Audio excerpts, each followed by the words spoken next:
Hello बच्चों, कैसे हो आप लोग। आशा करता हूँ आप अच्छे होंगे। मैं आप लोगों का अजीत सर विज्ञान विद मैथ चैनल में स्वागत करता हूँ। आज हम चर्चा करने वाले हैं नीट के आंसर की और रिजल्ट्स के बारे में। यदि बात किया जाए तो अब तक तो कम से कम आंसर की तो आ ही जाना चाहिए था, क्योंकि पहला जो आंसर किया आता है उसके बाद लोग क्लेम डालते हैं अलग अलग क्वेश्चंस की। यदि कोई भी गलतियां होती हैं या कोई भी उनको डाउट होता है, उसके बाद एक फाइनल आंसर किया आता है। हालांकि इन्होंने कमिट किया था कि हम आंसर की आपको वीक के लास्ट डेज में दे देंगे। और यदि आज हम बात करें तो आपका हो चुका है 2 जून। अब तक तो सारे बच्चे जो भी क्वेश्चंस में डाउट रहते उसका क्लेम कर चुके होते हैं, फाइनल क्लेम।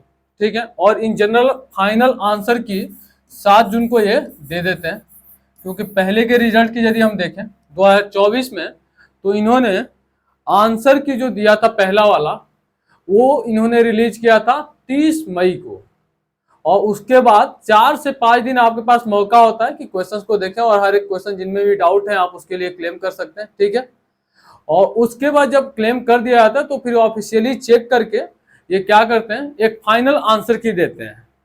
और उसके बिहाफ पे बच्चे अपना नंबर या जो भी होता है कट ऑफ वगैरह को एनालाइज करते हैं कि क्या चीजें होने वाली। हालांकि अभी तक इन्होंने इनिशियल आंसर की ही नहीं दिया, फाइनल आंसर की तो बात की है। अब बड़ी बात यह है कि बच्चे ज्यादा परेशान इसलिए भी हैं क्योंकि आपको पता है पेपर काफी टफ आया था और वेरिएशन जो हो रहे हैं नंबर्स के, वो 10 से 20 नंबर के बीच में हो रहे हैं। सभी बच्चों के जो वेरिएशन हो रहे हैं नंबर के, वो 10 से 20 नंबर के बीच में हो रहे हैं। कुछ बच्चों को लग रहे हैं कि मेरे 510 से 20 के बीच में आने वाले हैं, क्योंकि डिफरेंट जगह पे जैसे अलग अलग कोचिंग इंस्टीट्यूट से जब वो आंसर की मैच कर रहे हैं तो अलग अलग रिसोर्सेज से अलग अलग उनके नंबर बन रहे हैं। अब ये सारी चीजें तो डिपेंड एनटीए पे ही करता है कि वो किस आंसर को ऑथेंटिक मानता है, क्या वो कंक्लूड कर रहा है। तो उसके बिहाफ पे वो परेशान है। और परेशान होने के पीछे रीजन ये भी है कि पेपर अच्छा हुआ भी है, खराब भी हुआ है।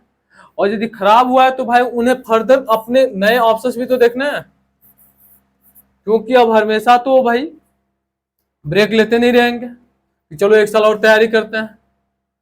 समझ में आ गई बात है।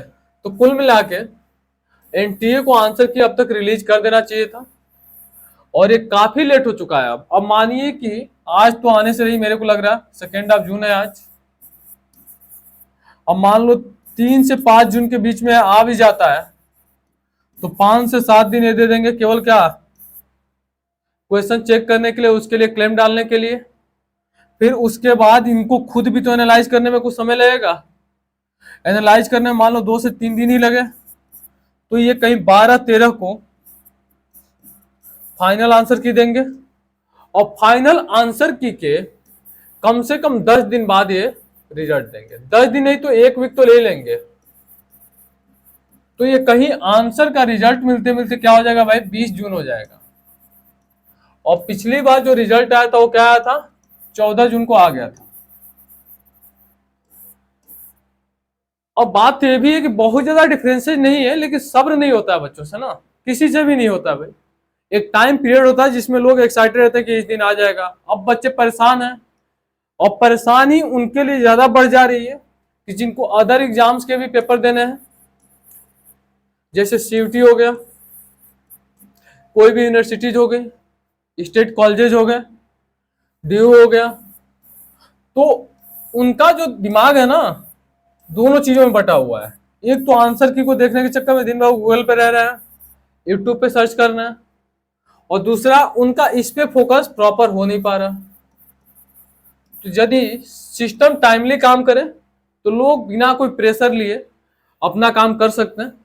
तो एनटीए से रिक्वेस्ट है कि जितना जल्दी से जल्दी आंसर की को रिलीज करें, ताकि हम भी या सभी बच्चे एनालाइज कर पाए अपने स्टूडेंटों का, और बच्चे अपने कर पाए।